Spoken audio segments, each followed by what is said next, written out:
จักเขาสิออกบ่ออกแต่ว่าเอาเนียนไว้ก่อนนะ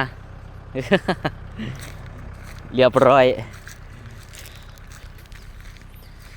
ให้ชมผลงานเขาสิออกบ่ออกก็อีกเรื่องหนึงนะแต่ว่าต้องเนียมไว้ก่อนนะ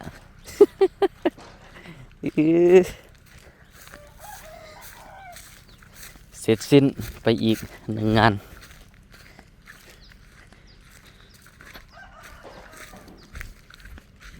อันนี้มองขึ้นรถขึ้นก็สิ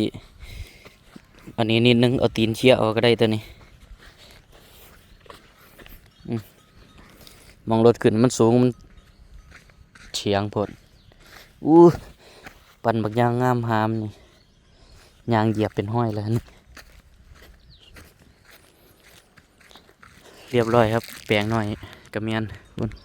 แปลงพุ่นกระเมียนพุ่นแปลงนี้